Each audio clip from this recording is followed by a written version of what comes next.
So the conversation you're about to hear, the background information is the client has a door and frame. They need the door to go to 180 degrees, but the distance, or what would be considered really the clearance dimension in the formula for wide throw, is extremely larger than normal. The wall, for the sake of just using round numbers, let's imagine that the client has a 12-inch thick masonry wall, but they're biasing the door towards the push side of the opening. They're flushing that frame with that 12-inch wall. They're not flushing it to the outside of the 12-inch wall, maybe 9-inch wall, let's say. They're flushing the frame out here, but they want the door to open to go to 180 degrees and be held open in that position. So what needs to happen is the vertical axis of pivoting needs to get moved way over in order for the door to not only go to 90, but go all the way to 180. And it's because of how deep that wall is, and it's because of where they're positioning the frame within the depth of the wall. It creates a situation where you can't go to 180 with a standard hinge, which is why we went with a wide throw hinge. A 12-inch wide throw hinge requires an accommodation in terms of the width of the door, and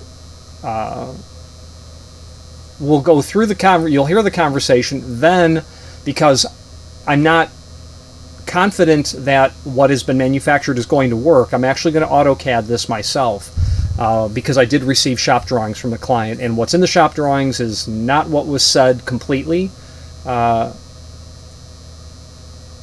or was just in a disjointed fashion. But I want to make sure that my client's going to show up to the job and it's going to work just exactly the way he needs it to work.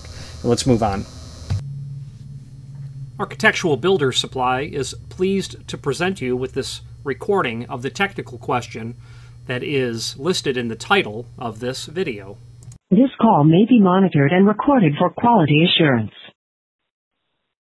You know, a lot of people call and they say, yeah, remember when we discussed this? The answer is no, I don't. And even if I did, you know what I mean? I think your father and I discussed how wonky 12-inch wide hinges are and the accommodation that needs to be made in the width.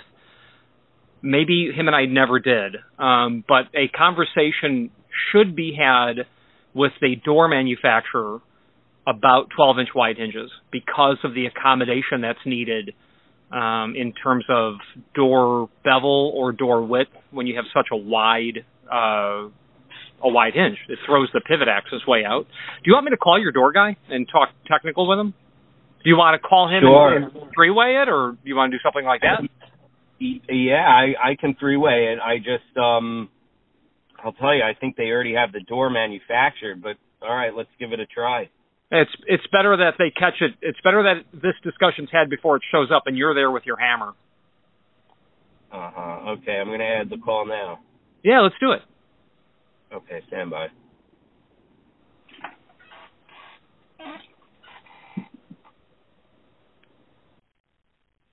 Okay, Rad, we have Richard from AC Supply in Florida on the phone. How are you? Okay. Hey, how are you? Good. Good. So the thread type for that BB11, whatever it is, 68 or 99, that's just a regular 1224. 1224? Yeah. Okay. 1220, that's what I needed to know. Yeah. But I wanted to talk. I didn't realize the door was being made specifically or whatever it was. It's been months since those hinges shipped. So okay. Has there been any conversation about the fact that they're 12-inch wide hinges and how that hinge width has a particular, because that vertical axis of pivoting is kicked out so far, it has a very particular concern about the prefit size. Meaning, if you've got a 3.0 door and you use a 35 3/4 or 13/16, that is not going to work. That door's got to be made smaller because of that 12-inch wide hinge, because of how far that pivot point is out. Has there been discussion about that? No. Okay. So tell me, what is the door and frame made of? CRS. It's made out of CRS and cold-roll, and then it's made out, of course, clad in the stainless steel. Okay. Okay. So how thick is the stainless steel? The stainless steel is 20 gauge, and Okay. the CRS that was used is 16 gauge. That's heavy stuff. Okay, so how was 5 by 12 hinges specified to you at the time the order was placed for the door and frame? Yeah, that's what was told for me. Yes. Okay, so after you get wider than 10 inch, the net, the 1/8 of an inch or 3/32 prefit is no longer going to work. 10 inch is theoretical that it's going to work. Any thermal bow might make it a problem. 12 inch is absolutely not going to work with a standard prefit. So the two ways to solve that is to give it a much greater than 3-degree bevel, if it's beveled at all, or you're going to have to reduce the width of that door by, and I have this all in AutoCAD, so I can but I think it was given to me. So we did exactly the specification had the way you guys sent it, the new way done. So it has the bevel. In the front, it has the bevel in the back, and we just have the placements of where the thread is going. What's the net width of the door?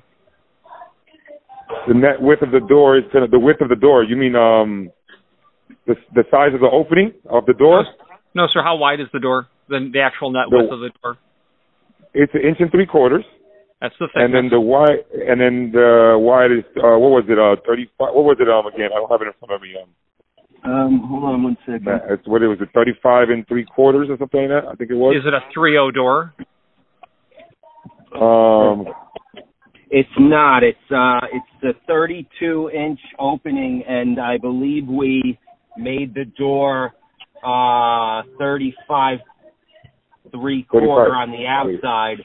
The latch side bevel is 3/16, and the hinge side bevel is 1/8. Correct.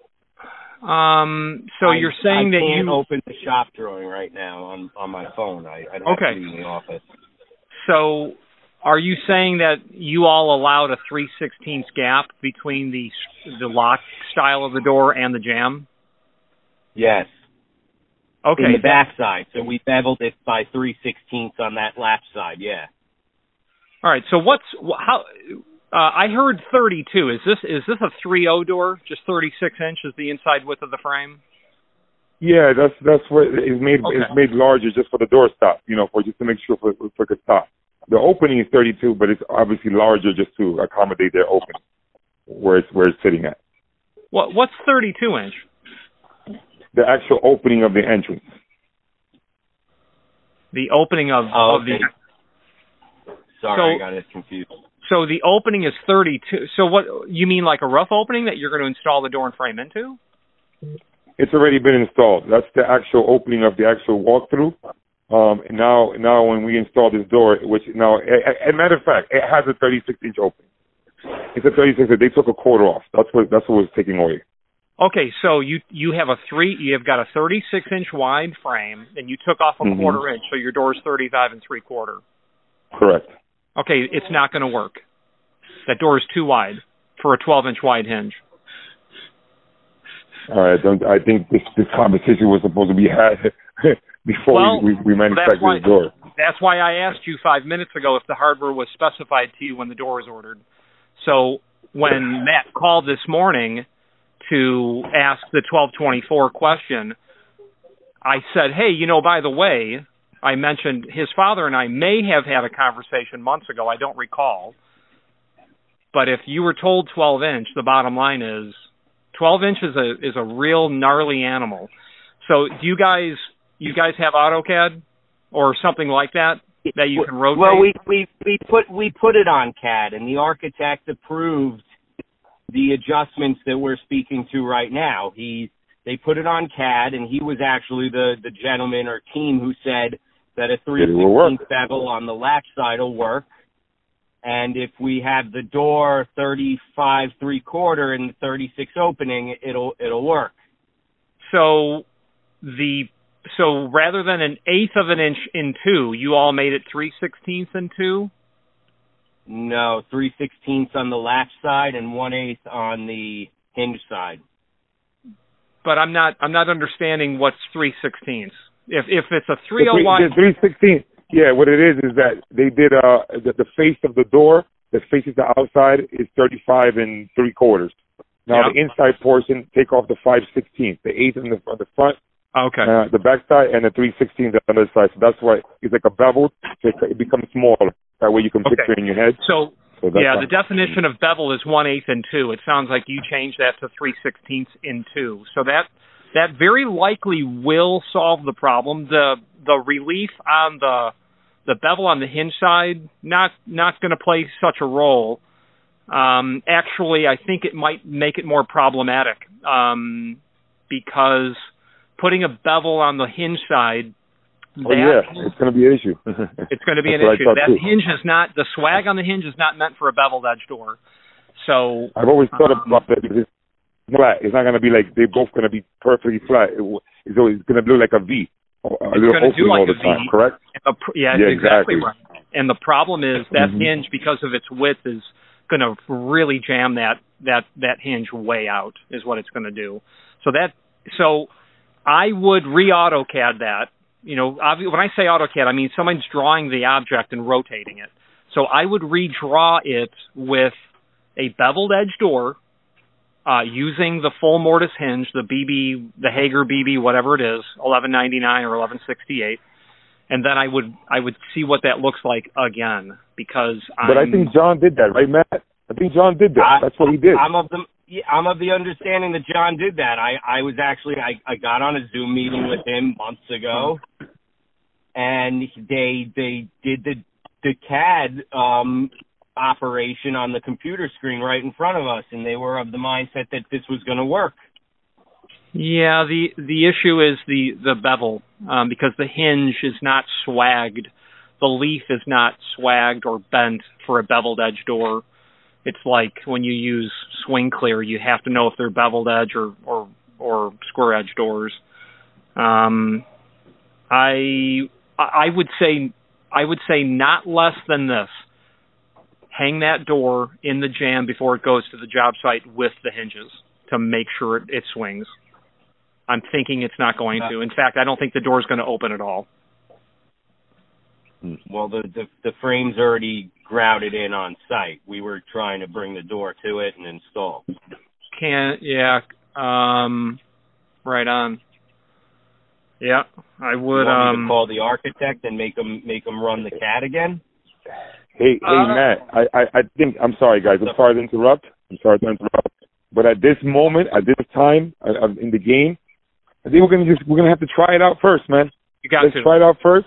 Cross our fingers, and hope it works. If it doesn't work, then we discuss Plan B, because at this stage in the game, the door's already been made, and let's try it out. I mean, John did he did actually do the job. I remember speaking to you guys when you guys spoke to me about that. And this is where, the other person was doing your door.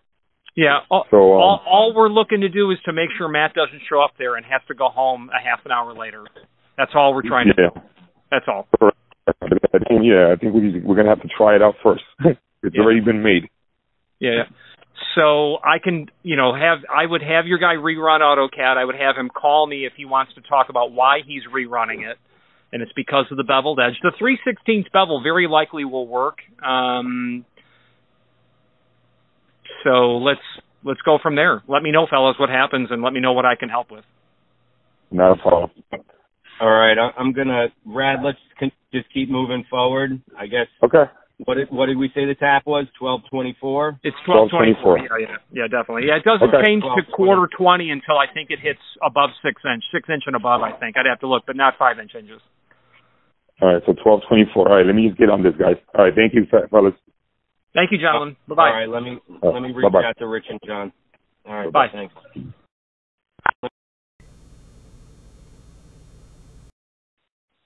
Information. We made the overall width of the door 35 5/8 in lieu of 35 3/4. Yeah, that should work, but it's more of the bevel on the hinge side that I'm concerned with. So what I'm thinking to do is call Radimex and ask him if he can allow for fabrication of some kind of custom stainless steel bushing that'll offset that hinge properly. That's all he's got to do. The problem with that is The problem with that is the high side of the door is where the accommodation would have to be made. So you'd have to cut into the door on the pull side for the hinge and mortise that abnormally deeper, so that the small side of the door, the hinge would be flush closer to the small side of the door, which would be the push side. I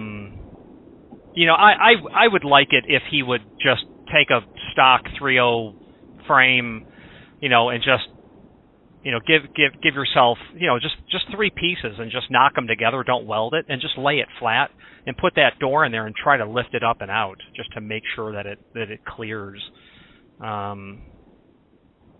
Is what I think what would be really nice. Or you do that before you go to the job site. Yeah, because my team's kind of like talking about bringing this thing on site and giving it a try, more or less. Yeah, that's it has to be tried somewhere. It's just it's hard to beat a door with a piece of 2x4 and a hammer, a 4-pound sledgehammer. You don't want to be doing that in the field. This is you're gonna your tools are gonna be there, your truck's gonna be there, you're gonna be triple parked, the whole 9 yards. All right. Okay, I'm going to call the door vendor and keep moving forward. But you feel better now that the door is 3.35 and 5/8? We gave ourselves a little more room. Yeah, but if it had a square edge on the hinge side, I don't recall my AutoCAD that I did. I'd have to revisit that video. But I'm really confident. I'm very comfortable that it's going to work fine with that much prefit. The other issue is the 3/16 bevel on the edge of the door. You know how, and if you have that as well, in addition to the 1/4 inch, I'm really sure it's going to work. Actually, those two together, it should be really good. But like hardware, and what I mean is lock sets. So if you ever held a latch bolt in your hand, the faceplate wiggles a little bit. It's not rock solid, because if the latch bolt on a cylindrical lock or a mortise body, if those mounting tabs were fixed, you wouldn't be able to install them on beveled and square edge doors. So they make it so that you can install that hardware on either type, and they make the latch bolt faces float. The issue is they're not meant for a 3/16 bevel. They're only meant for an 1/8 of an inch bevel.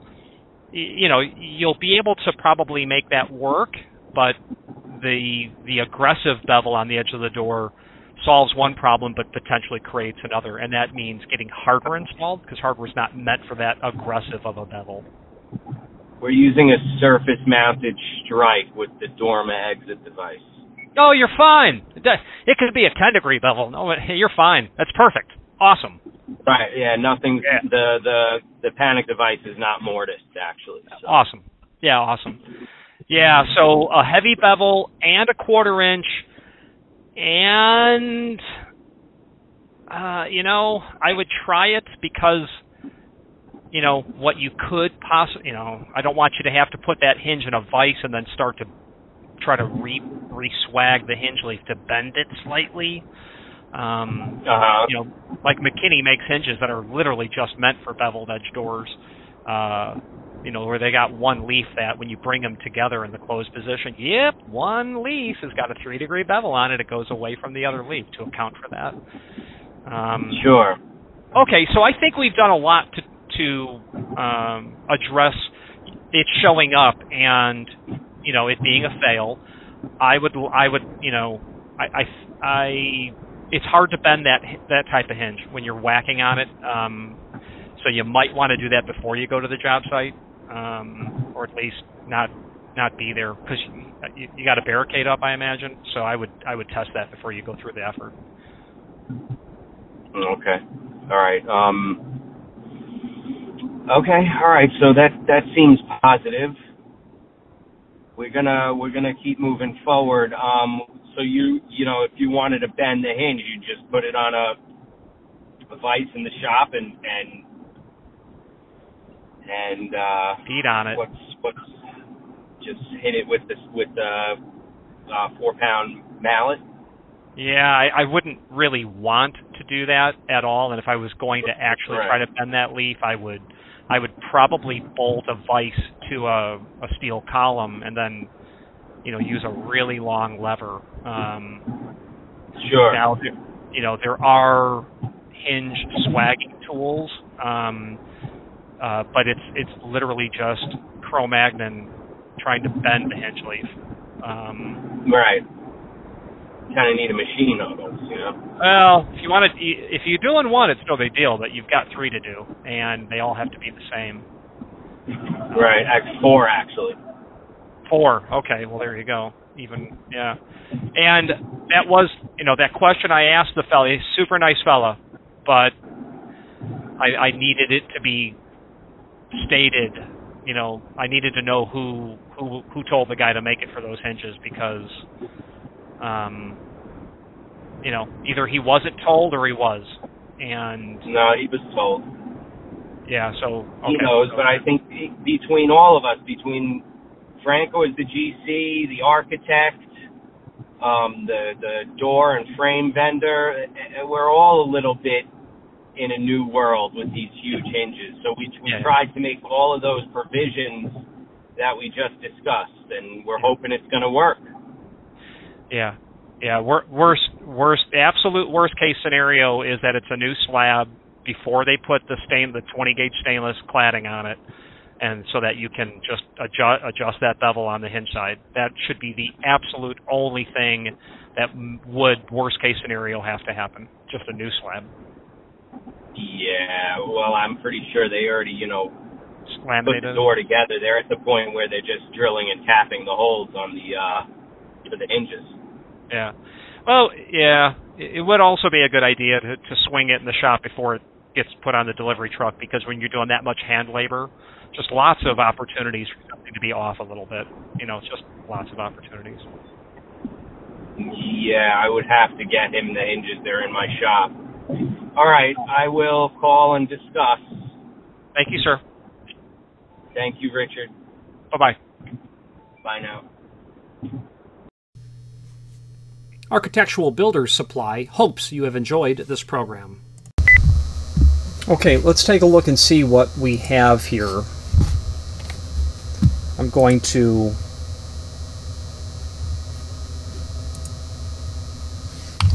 set up AutoCAD so that it works the way that I would like for it to work, and I'm not going to record all of this with all of the edits. I will pause this and probably just condense this into a complete finished view. If you are enjoying this video, please click thumbs up or like, and also please consider subscribing to our channel. Let's move on to the rest of the video.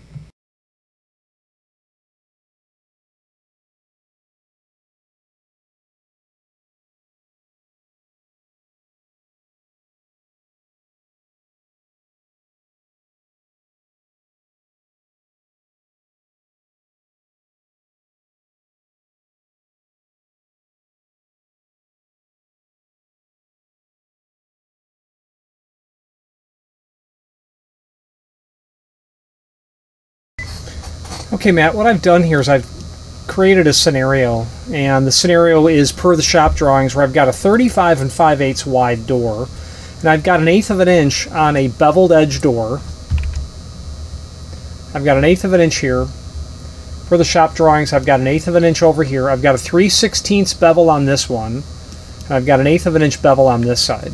So let's select our door. And let's rotate it. Let's select our pivot point, which I have positioned correctly. Now let's rotate this.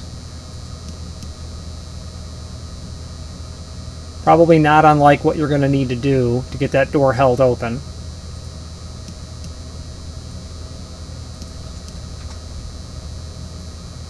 But of course our concern is over here. It's pretty tight.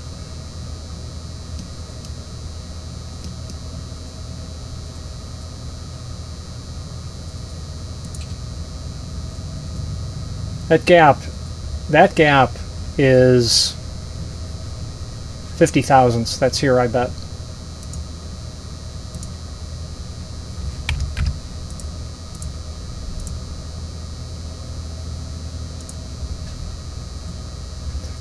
.044, so 44 thousandths. So that's just not going to swing. Now that is based on the hinge not forcing the door out. So if you had a square edge, the bevel over here doesn't matter. I didn't need to draw it with a bevel. But step 2 of this is showing what's going to happen to the door when I take a hinge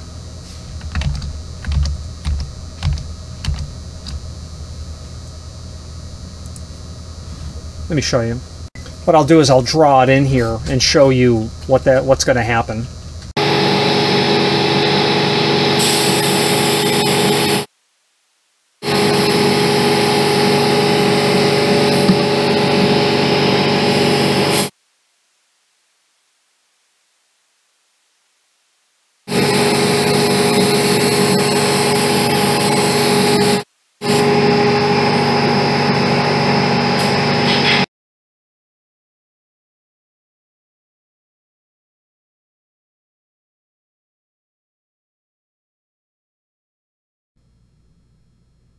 If you've not hit subscribe yet, we would very much appreciate if you did, and hopefully you're enjoying this video. Now, let's get back to it.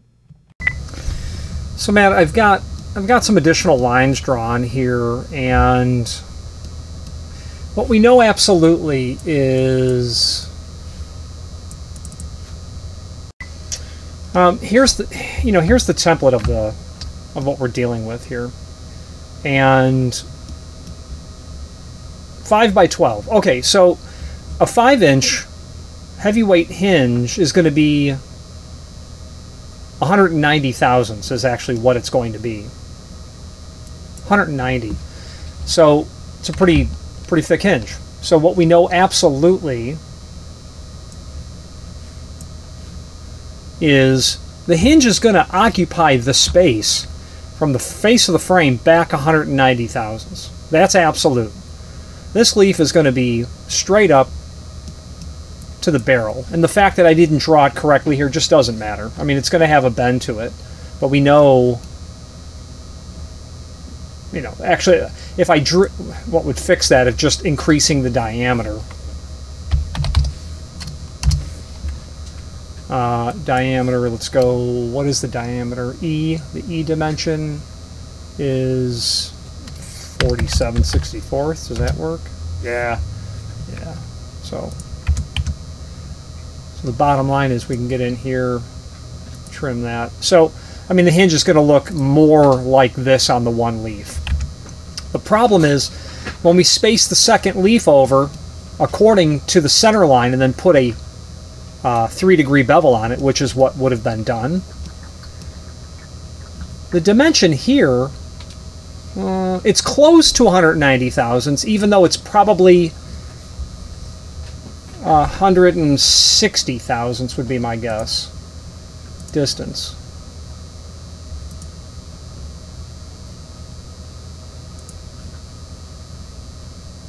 $173 thousandths. So the hinge is not, the hinge is going to push this over automatically 15 thousandths. So a 64th of an inch. No big deal. But already, we're going to hit already. So it's moving it over.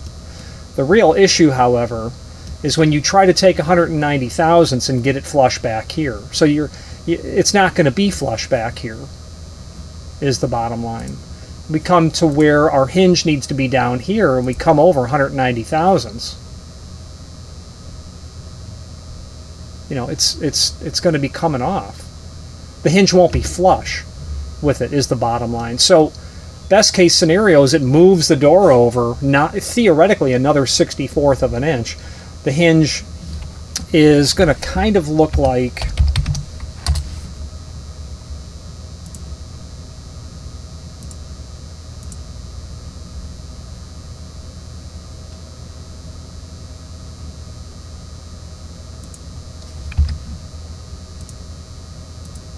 going to kind of look like that down here. Okay. Reasonably is what it's going to look like. Now, I'm not an AutoCAD expert, and this is not to the 64th of an inch accurate, but it's to within a 32nd of an inch accurate. My point is you referred to the shop drawings. I have looked at those, and based on what's in the shop drawings, it's not going to work. It's going to hit. Now, if the actual door manufacturer deviates from the shop drawings, then you might be okay. Meaning, how was the door manufactured? And, you know, what's the deal? The deal is you're my customer, and you know, I want to make sure you guys are good by the time you show up. And your door guy sounds like he's super awesome. So if there's a mistake, he's going to fix it. And that company, I think, is owned by Long Iron Fireproof Door. Those guys have been in business for decades. And, you know, every interaction I've had with them has been always great over the years. So based on what I'm looking at, I don't think it's going to work. And I would swing that door before going to the job site. And let's swing it just for the sake of swinging it. Rotate. Select your vertical axis of pivoting.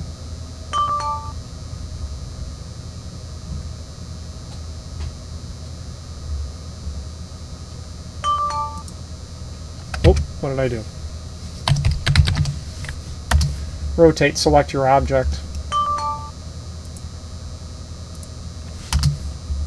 Select your base point here. Let's do it again. And I didn't shift the door over at all, but there's just no need to do that.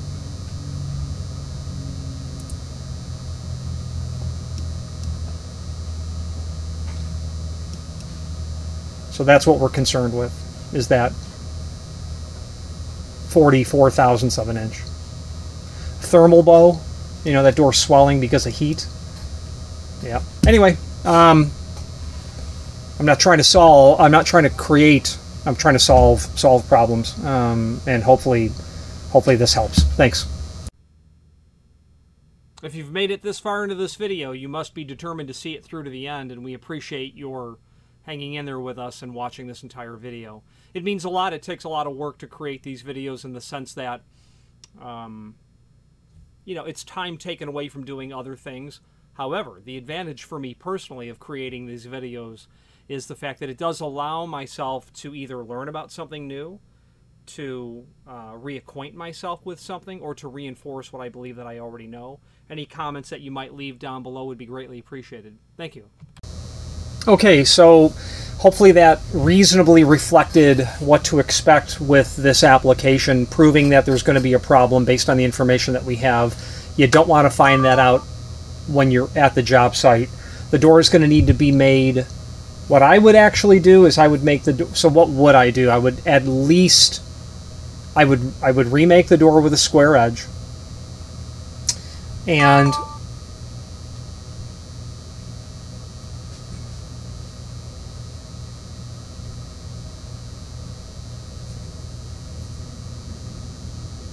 I would shrink the width of the door by,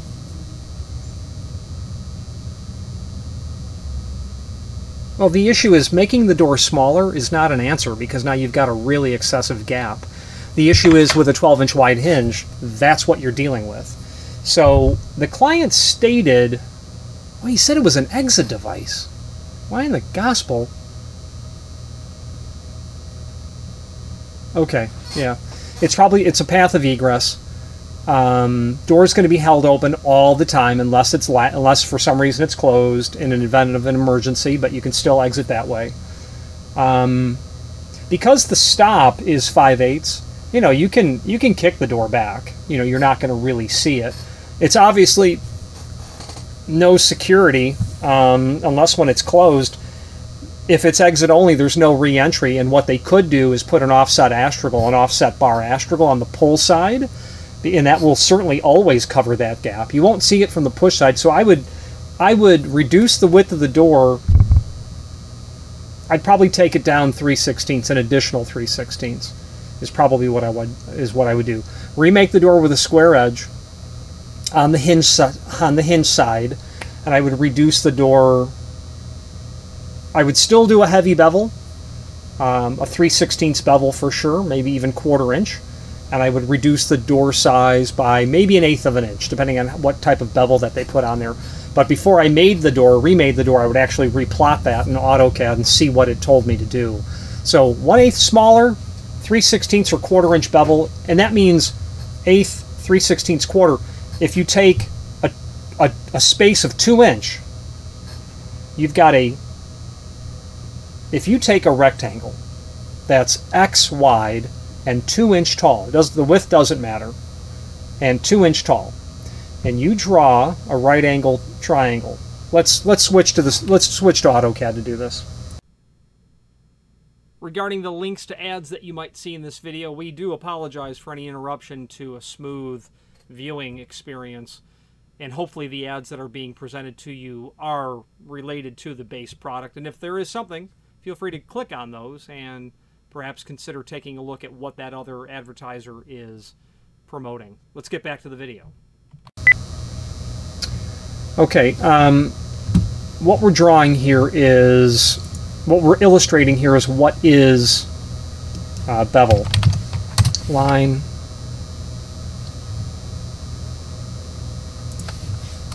(2" 90, 10" 0, 2" 90, 10" 180. Bingo. Now, this is a 90-degree angle.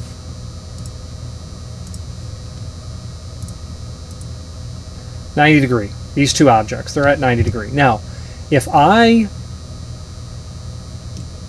want to illustrate bevel, the definition is 1/8 in 2 is the definition. And what that means is for every 2 inch in thickness you have, which we have 2 inch thick, that bevel is going to be 1/8 of an inch over.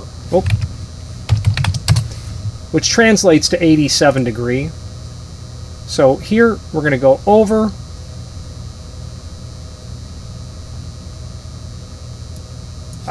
Sorry. I'm going to get better at this. We were at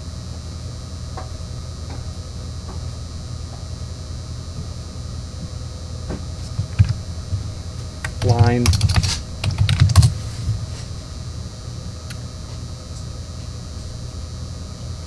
yeah, here's 1/8 of an inch. Let's do this. Here is 3/16 of an inch. Here is 1/4 inch. Away from this edge. So, line. So the definition is 1/8 in 2. So that means that this is what I'm going to look like on a 1/8 in 2. So my bevel is going to be smaller by 1/8 of an inch for every 2 inches in thickness. So if we were to put a heavier bevel, the client put a 3/16 bevel, that would come over to here. So he's going to have an extra 1/16. Maybe put a 1/4 inch bevel on it. It's going to come over to here. So it's the difference between the Y line and the tangent line is what that would be called. And these degrees change every time, obviously. Let's see if we can take a look at that. Angle. Source object here and here we know is 90°. Source object between here and here, 94. So it should be, you know, yeah, that's relatively close enough. It came up with 94. So the source object between here and here, 95, and then, you know, whatever, you know, probably 96. So that's what we're defining as the bevel. The greater dimension that you change it, the more relief you have, which is going, and the point of the matter is to resolve what's happening,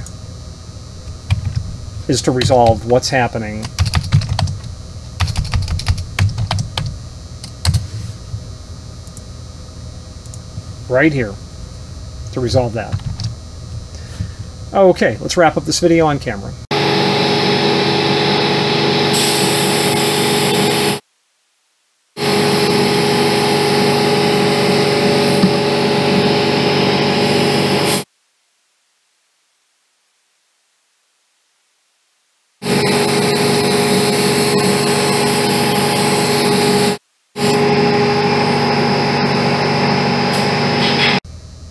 So solving the problem hopefully is what we achieved, and eliminating the guesswork beforehand is really what we're trying to do. There's no reason to show up to the job and not know that things are going to work. Not in this day and age. Not with the tools that we have available to us, with the knowledge that we have available to us, with the expertise we have available to us, with the understanding of the manufacturing process that we have available to us, with the understanding of what installers go through in the field that we have available to us. This is not going to work the way it's been manufactured, and it will have to be corrected. Thank you very much. Again, thank you for watching, and if you've enjoyed this video, please click thumbs up, please subscribe, and maybe even send the video to someone that you know. Thank you.